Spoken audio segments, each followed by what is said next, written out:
Hey, today we are in Kyneton, and at the fork of that tree is bees coming and going. It's an old dead tree. The owner wants it gone anyway, so we're going to chop it over. They lit a fire there, as you can see, and the bees started attacking them. I guess the smoke annoyed them too much or something. But the gentleman got about 10 stings before he made it into the house. So now, we'll get the bees out and we'll go from there. But first step, let's get the tree down. Okay, so we got it to fall exactly where we wanted it to. The bees are upset, understandably. And so, they're in there. Awesome. Okay, I'll bring my equipment over. Okay, so now to the bottom of the cavity, we can start to see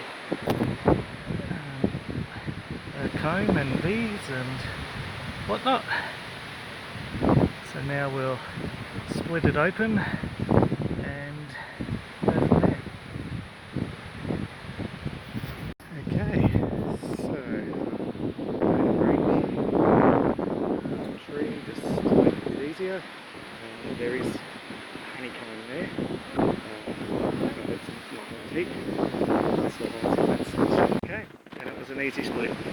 So we won't need the rags after all, but it's better to have them in case you need them. Not have them and need them. Anyway, so there's the hive. We'll frame up the brood, catch the queen, and there's almost no honey in here, so we'll go from there. Okay, it's quite a decent hive, that's the orientation, and we've got a little bit of honey up over there that we'll get put in last, but it's all brood so far, and we just got the queen as well. Let's see if we can see her.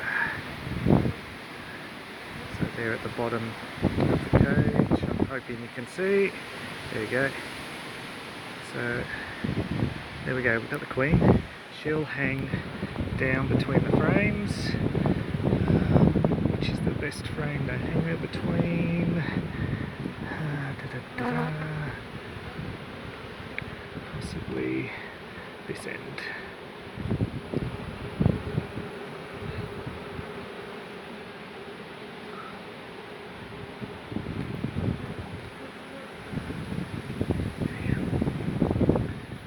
So she's in there now.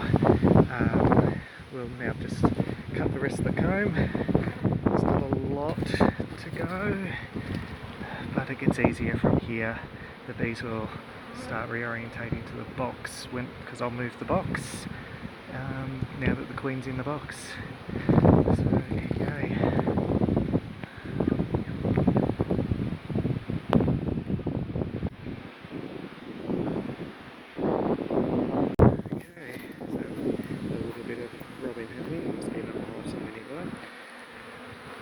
This hive is now set up here. We've got fanning at the entrance, and so the bees are starting to move in that direction. So it's looking good. Awesome.